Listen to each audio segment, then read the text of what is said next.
Hey, you're wide receiver Khalil Shakir, right? I sure am, kid. Here, go long. Whoa! You're pretty good at football, man. And you guys are pretty good at pizza. Oh, sick. Dude. Alrighty, folks. Welcome back to Trainwreck Tonight 397. It is July 14th. We are just about halfway through the July month. I'm Maniac, my other half here, Mr. Jake Micah, and we are put together and made whole by our friends at Picasso's Pizza. Go to picassospizza.net for the best deals on the best pizza in Western New York. Mr. Jake Micah, did you have the best weekend or what? I mean, I couldn't have asked for a better weekend in July, the middle of July. We had Superman on Friday. We had AEW All In Saturday afternoon. We had Wimbledon all weekend. We had baseball all weekend. We had WWE wrestling scattered throughout. I mean, I couldn't ask for a better week without football, honestly. Like what I would say if I was going to be critical of this weekend is that like this is like when your hockey team sucks and you score 9 goals in a game. Like I needed this weekend dispersed amongst a couple other weekends. Like I could have taken Wimbledon this weekend. You know what I mean? Yeah, right. Things start to go balance out. So yeah, it was a crazy weekend, and you're right. It was sprinkled with everything. And I did a lot of what you did. I did Superman Friday. I did the wrestling shows. So let's get right into it. Obviously, here on Trainwreck Tonight 397, we'll talk Wimbledon. We'll talk obviously the big week ahead. And we'll obviously talk NFL training camp starting, but we'd be remiss. We'll talk much more about this on on Wrestling with Motion on Wednesday, but a massive wrestling weekend. Evolution moves the meter. A lot of good matches over there. And then, of course, you have Naomi throwing caution to the wind, Michael Cole would have been the call, and becoming the WWE Women's Heavyweight Champion. And then, of course, you have All In. I think the phrase, Mike, that we look for is whether you liked the in particulars or everything, relatively stuck the landing on what that show needed to do. Yeah, I feel like the big notes that needed to hit probably hit in the way that they absolutely needed to. So you wanted the highlights that were going to come out of it to be Hangman, to be Tony Storm, to be Swerve and Will Ospreay, and really the cornerstones who it's always been. And they just gave the fans what they wanted this weekend. It just kind of felt, I don't know, Maniac. It just felt like the hype going up to it was just so much less toxic. Like everybody was ready to celebrate, right? Like we all were just ready to go have a party watching the show on Saturday. And then it just did there. Usually in wrestling, and maybe it's because we're trained by an evil man named Vince who just took things away from us for fun, basically. But it was like everybody had this dread the whole show, right? Like, what if Hangman just doesn't win? And it was like the dumbest option. It was like, why would you do this? Why would you not just? I called it like the easiest layup for the promotion in history. So sometimes like everyone let like the last 8 months kind of get in the way of the fact that this was the clear culmination of the story. Yes. There was a cowboy at All In Texas facing off again. There was like sometimes you just needed to really look at like the bare metrics of it. Like, oh, okay, so they're obviously gonna have Hangman go over here. And that's what the match pretty much was. Like the Death Riders played their typical story notes, but there was never anything that didn't make Hangman look strong here. There was never anything that didn't make him look courageous and heroic, and that was absolutely what All In needed to be. So we're on to this is the second championship run of Hangman Adam Page. Second one, and that's usually that's the one that they say in wrestling history. You really find out about the guy on the second one. The first one, and that's what he said in the aftermath. Like the first one, you're so wide-eyed, everything's new. Now you know what to expect as a champion, everything that it entails. So excited about it, but. Go ahead.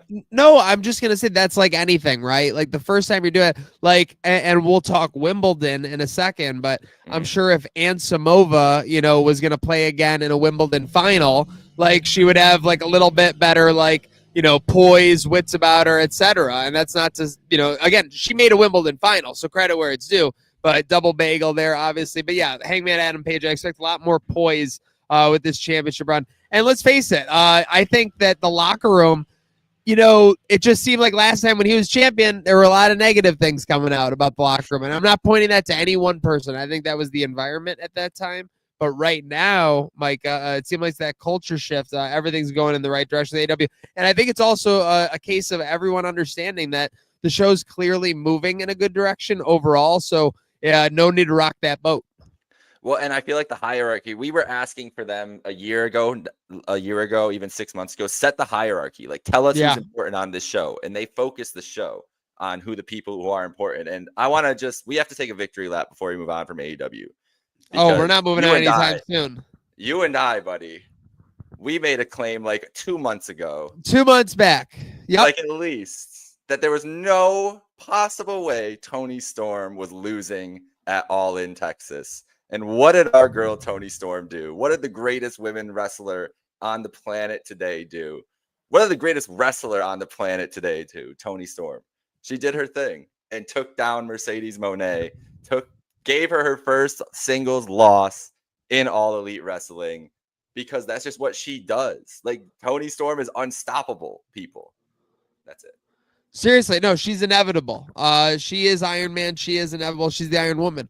Absolutely the best performer. It would have been silly to take it off her. And now you have going for, I mean, I think you have to say the greatest AEW women's title reign of all time is probably the next thing that, should be in her sights. And, I think she'll obviously have Athena, but I don't think Athena will be cashing that in anytime soon. And I could see, I said this to Slick when we were watching on Saturday, I could easily see Athena eventually cashing that in like 7 to 9 months and winning whoever she faces. That's what I would say. Like, I could totally say it. So, and then that could be Toni Storm at that point.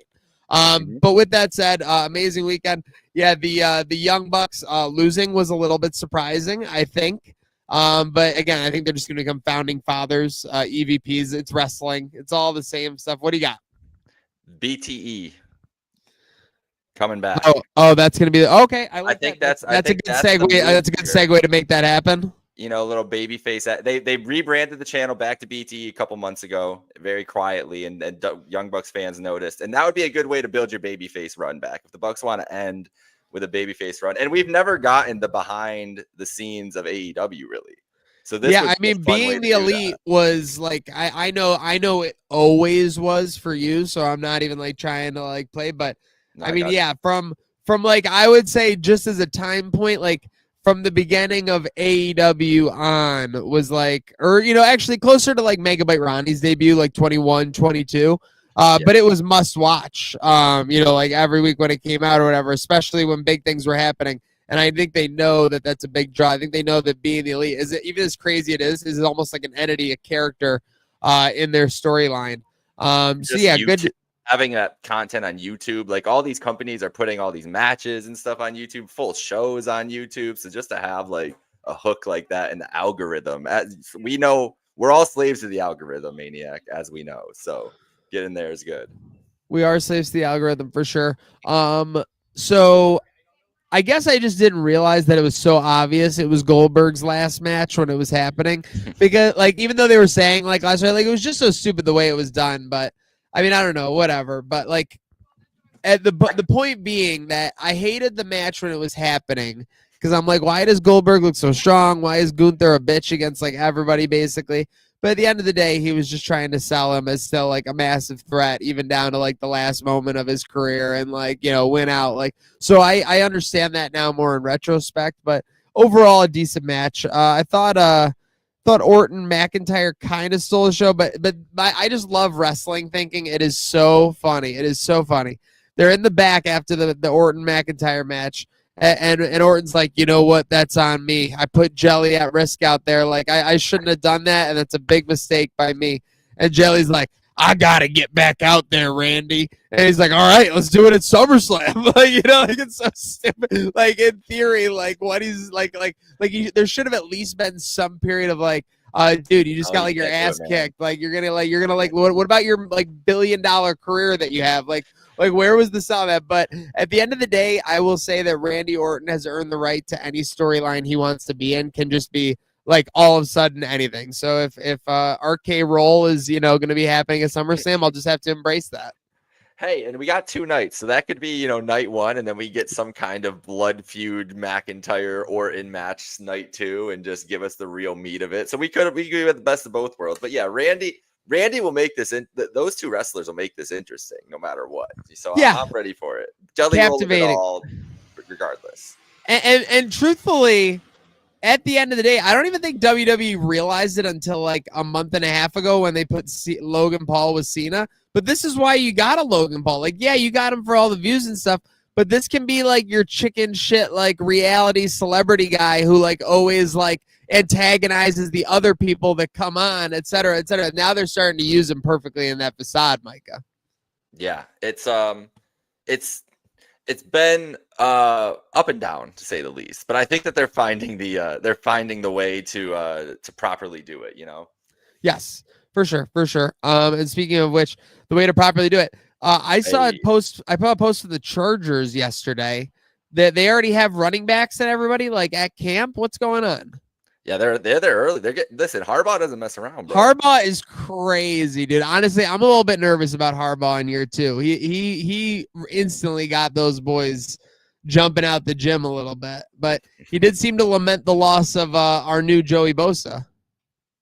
He did lament that. I share your sentiment with the Chargers, but I also think that could benefit us in the long run because they might just push the buttons of our longtime rivals in Kansas City there. Same thing with Denver becoming a better team too, raising the floor of that AFC West. While it could be scary in the long run, might benefit us in the short term here in this regular season. Because for me, Maniac, looking way ahead, I just want the 1 seed. So everything I'm thinking need the 1 seed. Need it. Need the 1 seed. But 1 week, we're here, bro. This is crazy.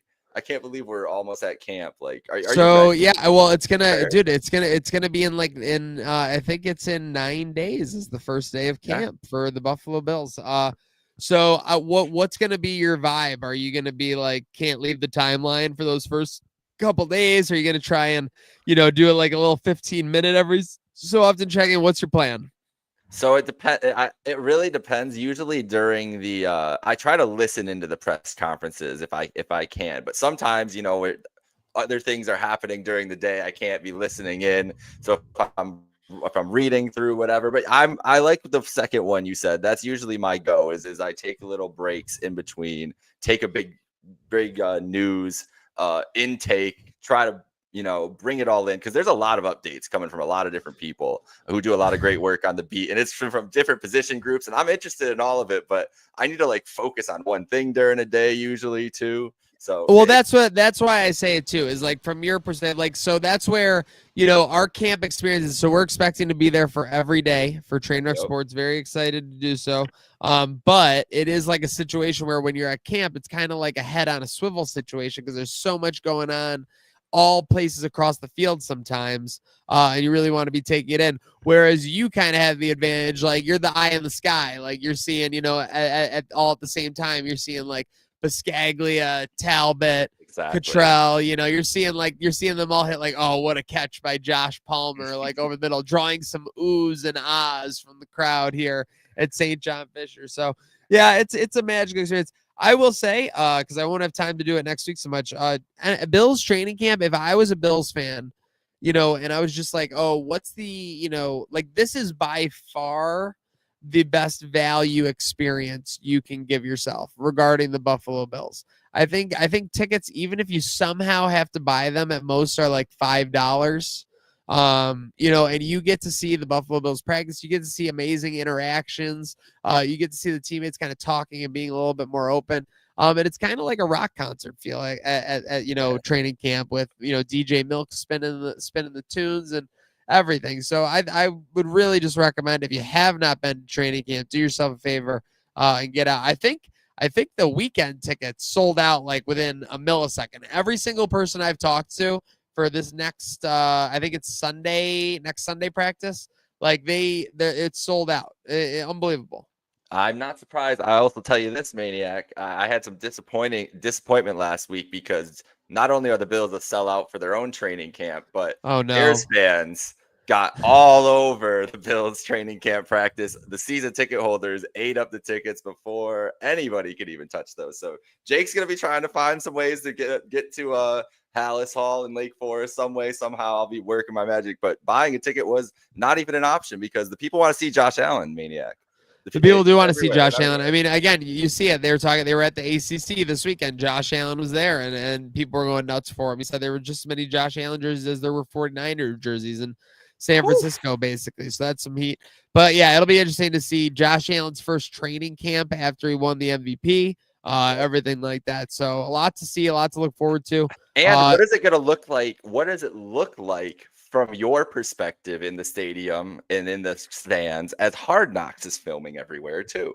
Because that's a whole different, like, how many cameras does it actually look like stuff's going on, or are they kind of just like in the flow of everything? Like maybe you see some stuff going on for specifically filmed for Hard Knocks.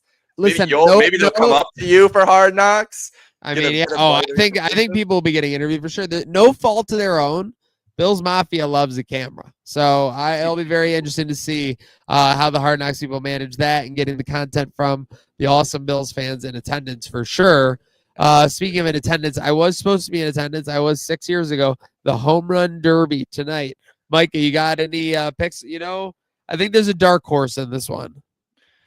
I got to bring the field up just to see it. So I think you got Cal Raleigh, who's I was thinking Raleigh at the top. Yeah, I think he's the favorite. I think he's like plus 300. Right behind him, you got O'Neal Cruz from Pittsburgh. A young gun. He tends to hit the ball very hard. I feel like we could see a performance out of him similar to what we saw from Vladdy a couple of years ago. I like O'Neal Cruz tonight in the Home Run Derby. I think he's like plus 350, plus 400. You know, I like O'Neal Cruz because he swings like his life is depending on it every time he swings at the baseball. So that could be good or bad.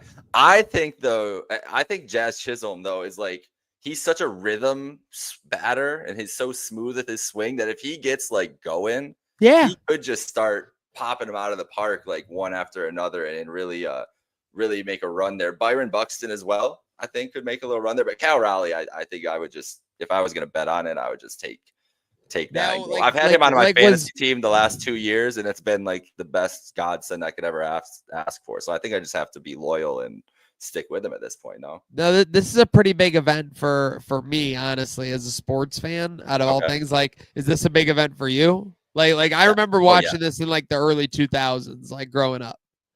I love the Home Run Derby, and I was lucky enough. I was intern in Cleveland for the All-Star game, so I was live in living color for the Home Run Derby that year, which was Vladdy going crazy there. So this is dude, I was there too. 2019. Yeah, we were both there, and yeah. Oh yeah. Well, we've talked about this too. You were right in the left outfield. Yeah, aka like head not on a swivel, like more like run for your life when those guys are out there. I mean, my goodness, those things coming in at 100 miles per hour. I mean, obviously, Pete Alonso took it home, but I think when anyone remembers back to that night, they remember Vladdy because of that face-off against Jock, and Vladdy had only been to the MLB like 2 weeks at that point. Like, it was mad funny that he was in the Home Run Derby. But we'll see what happens tonight. We'll see what happens tomorrow.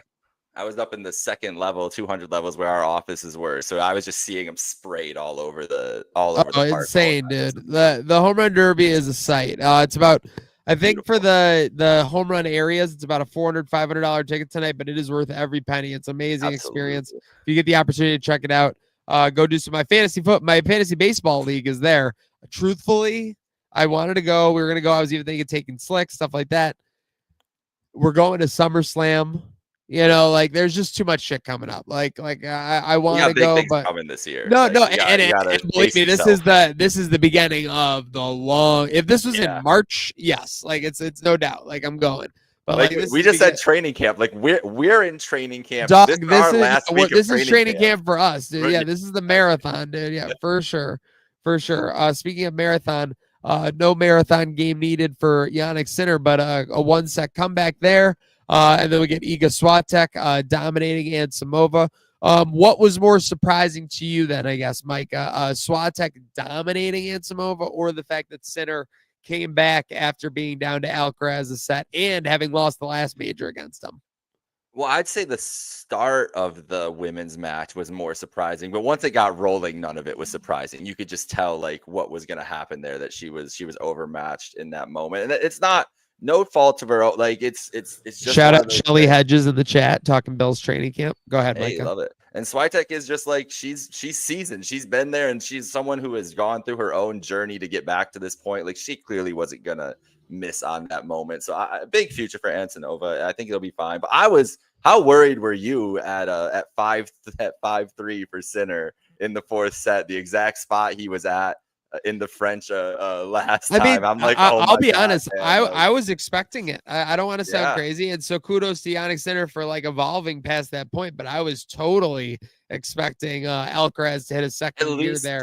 At least to make it a fight, right? Like Sinner just closed it off. He's like, nah. And absolutely, what he did in lane yesterday's, truthfully to me, was as impressive as what Alcaraz did the last time against him because he had that past memory. It had to be somewhere in his mind, like, don't let that happen again. And he really didn't let that happen again. So shout out to Yannick Sinner. By the way, is Yannick Sinner like a cheater? He did get suspended for some doping. He did. Hey, listen, you ain't cheating, you ain't trying. Come on. My guy Kyrgios does not like Yannick Sinner. He likes to tweet the syringe icon when he's talking about Yannick Sinner. Again, I know some people, Kyrgios is the ultimate villain for sure. In a multitude of ways. When we talk about Sinner and Alcaraz, like just it's now, because now we're at, first of all, back-to-back finals is a huge deal, but this is gonna be shaping up. Did I see they have 10 majors between them already? Yeah, like they're both in their early 20s. There's a legitimate chance they could easily get to like an average of 15 each. I mean, nobody's gonna be beating them right now. Nope. Djokovic is done. This was Djokovic's last hurrah.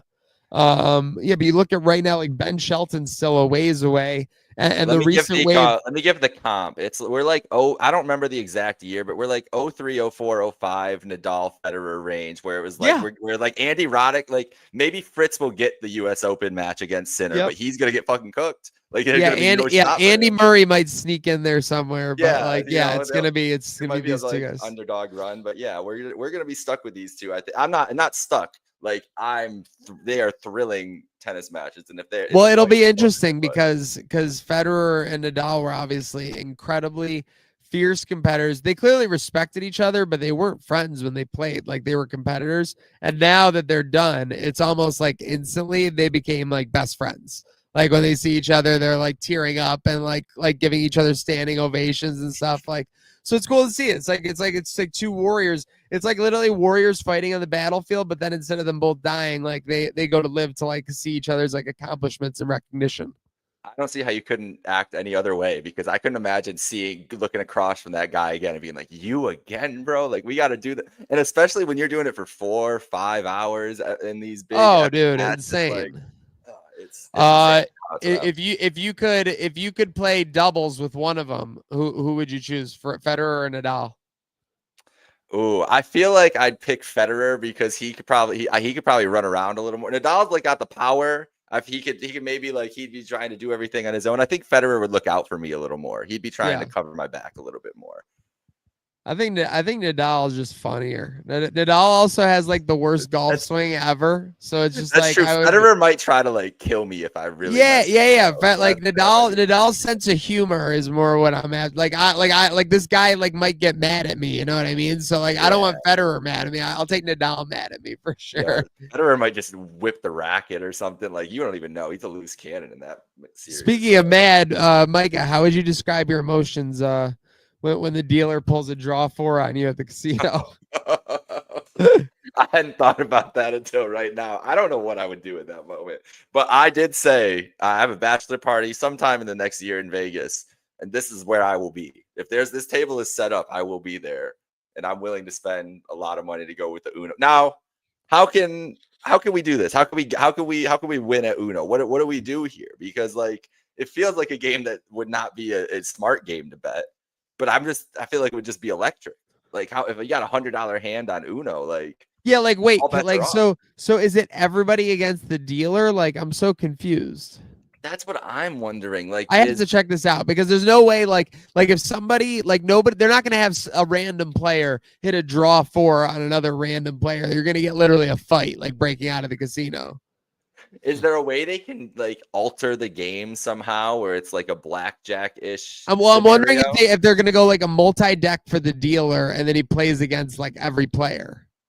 Oh, I do like that. That's a good idea. Let me. 3 to 4. I'm pulling up a YouTube video of Uno and casinos right now. I gotta see. So this could save Vegas, I think. In my Oh, big opinion. time.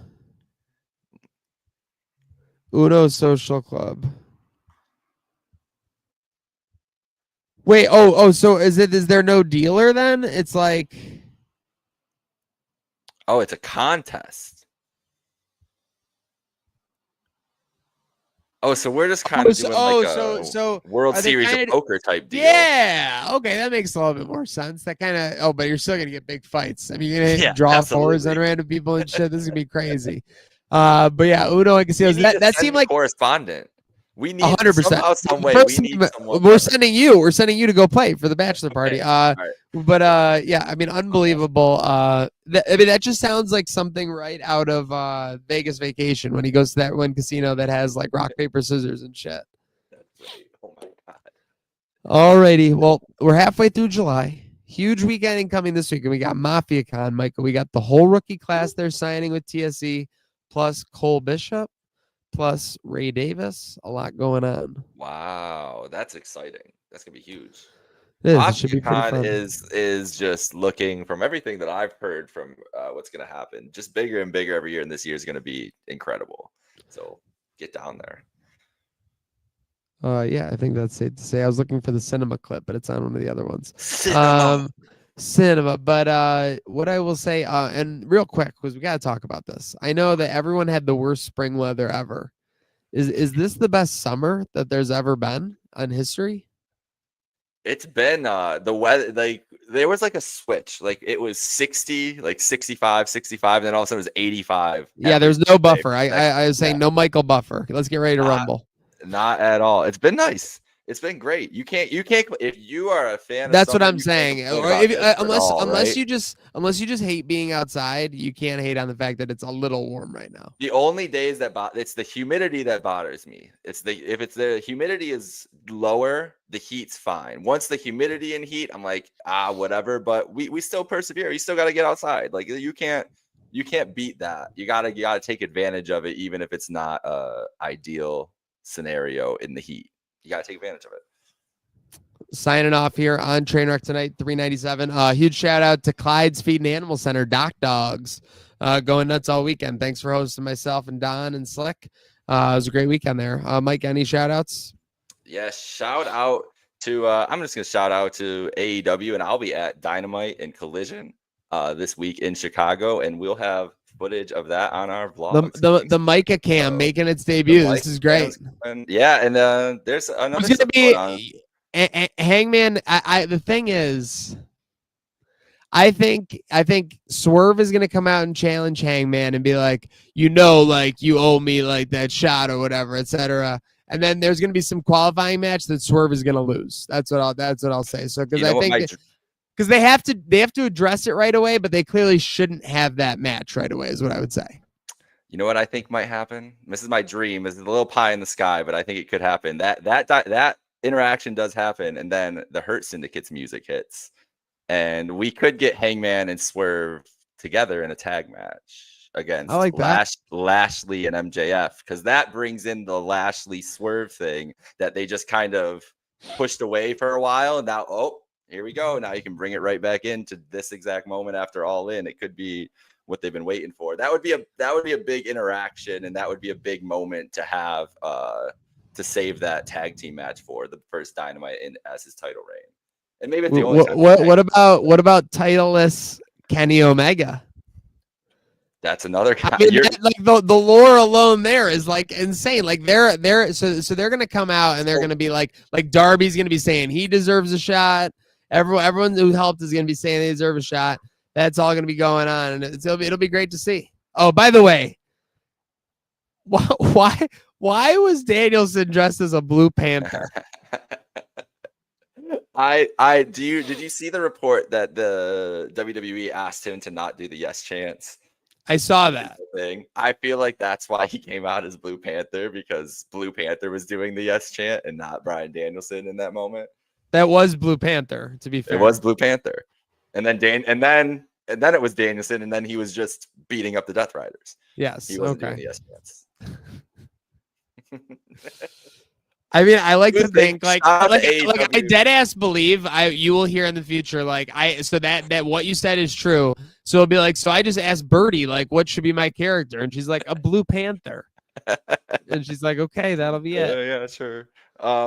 Yeah, incredible stuff.